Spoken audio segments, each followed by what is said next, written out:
100 milliards de dollars perdus en 48 heures. Intel, le géant des semi-conducteurs, frappé de plein fouet par une décision choc de Pékin. Comment le roi des puces s'est-il retrouvé au cœur d'une guerre technologique mondiale du jour au lendemain? La Silicon Valley est ébranlée et l'empire américain des semi-conducteurs menacé. Un coup de tonnerre à Pékin.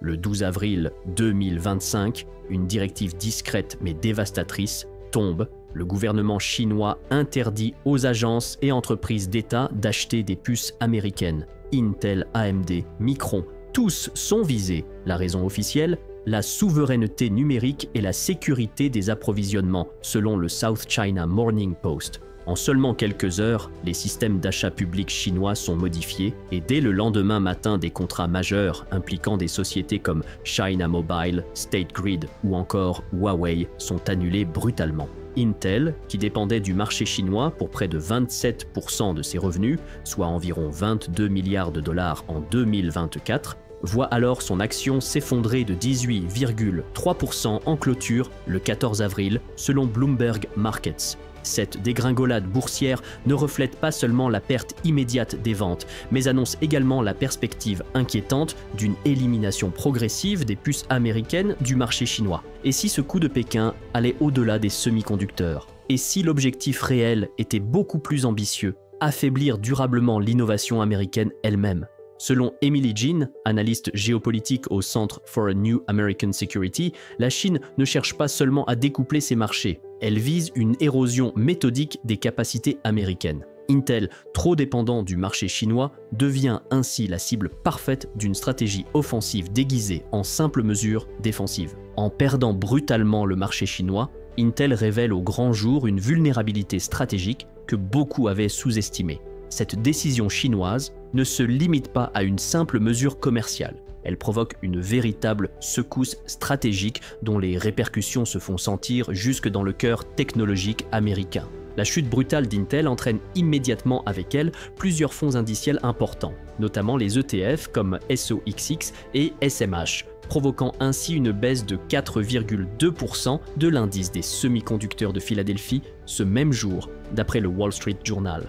La vague touche tout le secteur, mais c'est Intel qui encaisse l'essentiel du choc, précisément à cause de sa dépendance critique au marché chinois. Mais pour comprendre pourquoi Intel est si vulnérable, il faut prendre du recul. Ce déclin spectaculaire n'est pas soudain. Depuis plusieurs années, Intel accumule des erreurs d'exécution et souffre de graves difficultés structurelles. En 2011, l'entreprise contrôlait près de 80% du marché mondial des processeurs pour PC. Fin 2024, selon le cabinet IDC, cette part avait fondu à seulement 57%. Intel a connu de lourds retards sur ses transitions technologiques, notamment sur les processus de gravure en 10 et 7 nanomètres, laissant à son rival AMD la possibilité de grignoter des parts de marché précieuses. Dans le même temps, Apple et Amazon se sont mis à développer leurs propres puces, réduisant davantage l'influence d'Intel. À ces défis technologiques s'ajoutent des difficultés financières conséquentes. Au premier trimestre 2023, Intel enregistrait déjà une perte nette de 2,8 milliards de dollars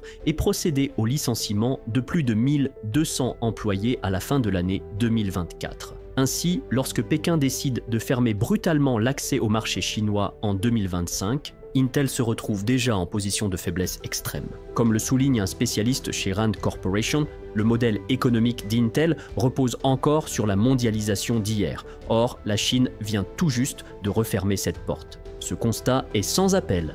Intel n'a pas simplement perdu un marché. Elle a perdu sa marge de manœuvre stratégique et son pouvoir de négociation, la laissant désormais exposée aux décisions radicales prises par d'autres puissances économiques mondiales. Cette faiblesse d'Intel ne nuit pas seulement à l'entreprise elle-même, mais entraîne également tout un écosystème technologique américain dans sa chute. La dévaluation d'Intel provoque immédiatement une réaction en chaîne sur les marchés financiers. Des ETF spécialisés comme SOXX et SMH chute brutalement, tirant vers le bas l'indice des semi-conducteurs de Philadelphie de plus de 4%.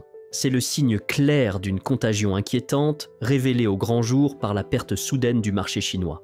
La décision de Pékin d'écarter Intel et ses concurrents américains du marché chinois ne résulte pas d'une simple manœuvre commerciale. En réalité, Cette décision s'inscrit dans un plan beaucoup plus vaste, soigneusement préparé et stratégiquement minuté.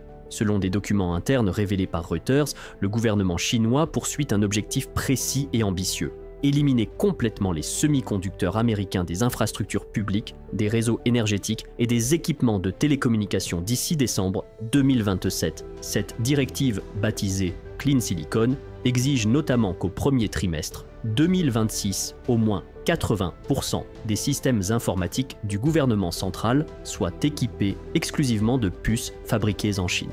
Pour Intel et ses pairs, cela dépasse de loin une simple perte de marché ponctuelle. C'est l'obsolescence programmée de leurs produits dans la deuxième économie mondiale.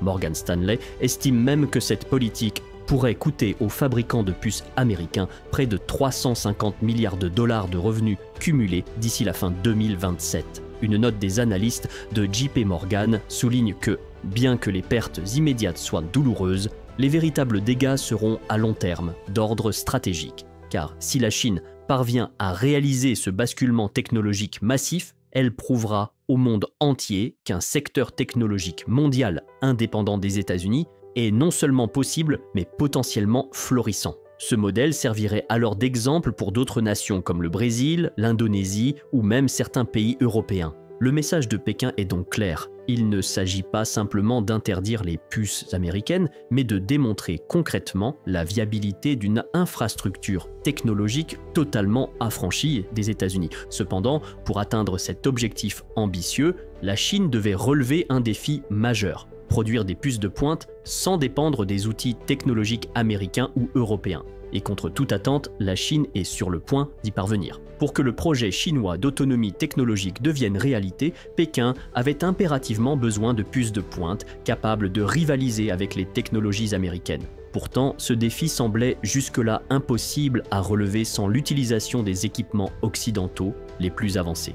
Mais c'est précisément là qu'intervient l'exploit technologique de Huawei, qui bouleverse toutes les prévisions américaines.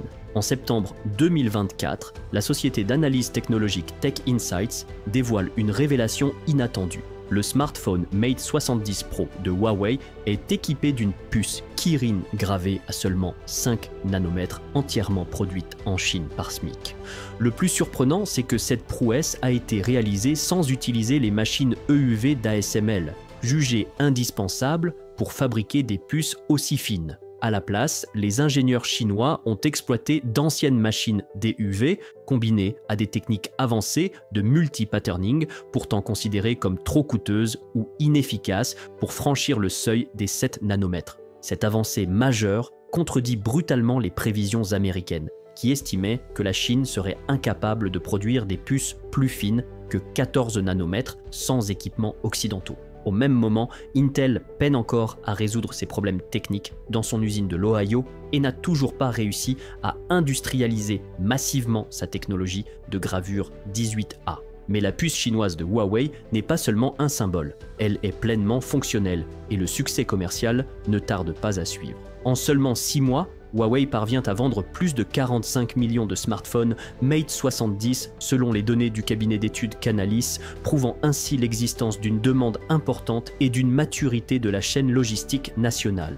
Les résultats sont immédiats. Les revenus de SMIC bondissent de 47% au premier trimestre 2025, dopés principalement par les commandes alignées sur les priorités stratégiques de l'État chinois. Pendant ce temps, Intel traverse une période difficile. Ses revenus issus du secteur des data centers plongent de 22% durant la même période, selon les derniers résultats financiers publiés par l'entreprise américaine. Comme le souligne John Bateman, spécialiste des politiques technologiques à Carnegie, les États-Unis misent sur le blocage des outils les plus sophistiqués, tandis que la Chine a parié sur l'optimisation et l'évolution de ce qu'elle avait déjà. Aujourd'hui, c'est Pékin qui est en train de gagner son pari. Avec l'écosystème technologique chinois désormais capable de fonctionner indépendamment, la question n'est plus de savoir si la Chine peut remplacer Intel, mais simplement combien de temps cela lui prendra pour s'affranchir définitivement des États-Unis. Face à cette menace existentielle, Intel tente désespérément de réagir. Mais peut-elle encore inverser la tendance avant qu'il ne soit définitivement trop tard ? La réponse des États-Unis à ce bouleversement stratégique a été immédiate, avec la promulgation du Chips and Science Act destiné à revitaliser la production nationale de semi-conducteurs.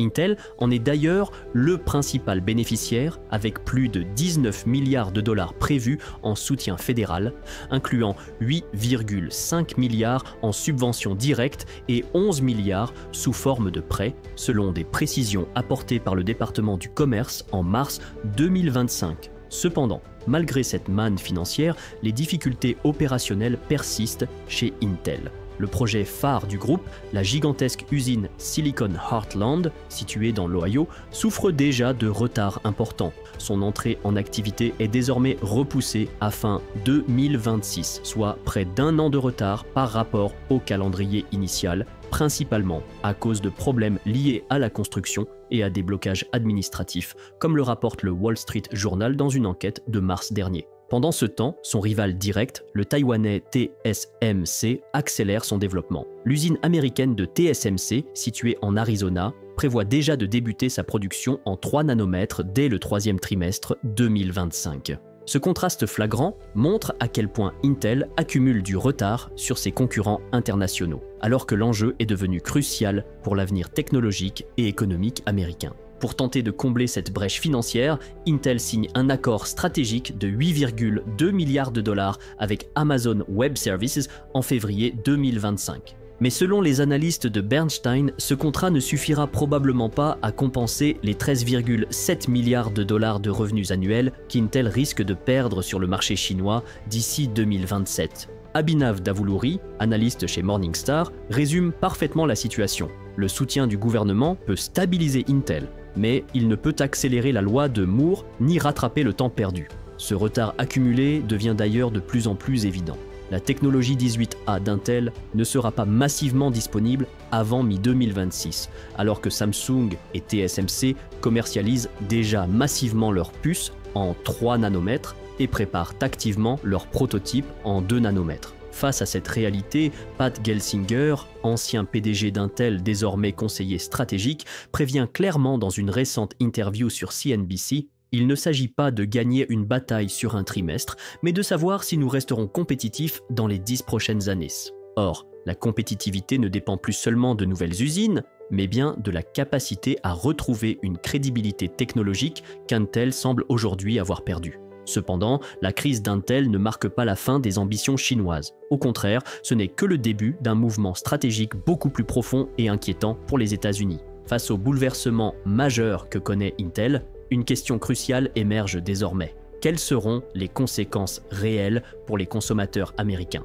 Car cette crise, loin de rester confinée aux salles de réunion des grandes entreprises, va directement impacter la vie quotidienne des citoyens. En effet, les premières répercussions se font déjà sentir sur l'emploi. Rien qu'en 2025, Intel a annoncé la suppression de 1250 postes dans ses divisions liées au data center et à l'informatique grand public, principalement localisées en Oregon et en Californie, comme le révèlent des documents transmis à la SEC, l'autorité américaine des marchés financiers. Ces licenciements découlent directement de la chute brutale de 19% des ventes de processeurs pour ordinateurs individuels au premier trimestre, une baisse causée par le recul de la demande internationale et l'arrêt brutal des commandes chinoises. Mais la crise ne s'arrête pas là. Selon des informations divulguées tant par Bloomberg Tech, les fabricants d'ordinateurs comme HP ou Dell prévoient déjà d'augmenter leur prix de 12 à 17% sur leurs prochains modèles équipés de puces Intel,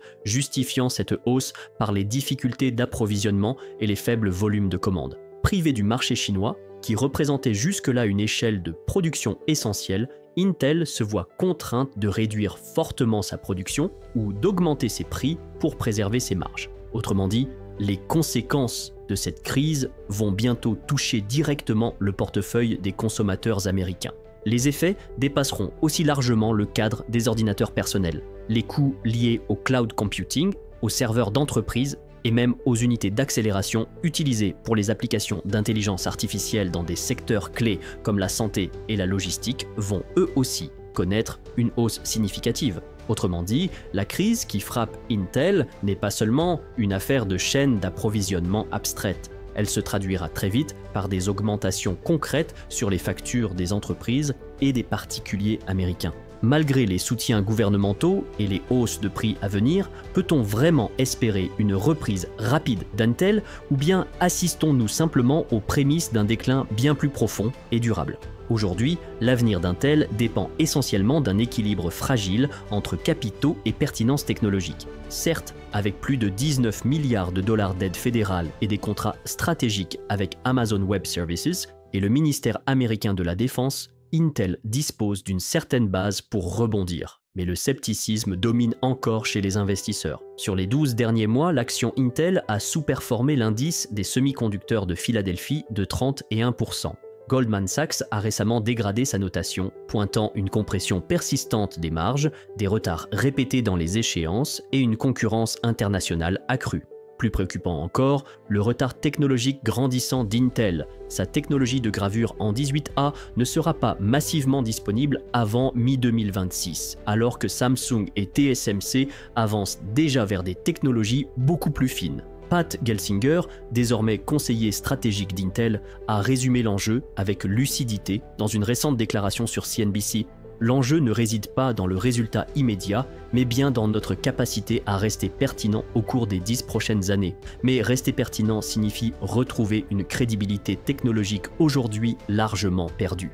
Pourtant, Intel n'est pas la seule cible de Pékin. Ce qui se joue actuellement dépasse largement le sort d'une entreprise. Il s'agit pour la Chine de redéfinir complètement les règles du jeu technologique mondial. Le prochain coup pourrait être encore plus douloureux pour les États-Unis. Une interdiction totale d'exportation de matières premières essentielles telles que le gallium, les terres rares et les puces spécialisées dans l'intelligence artificielle.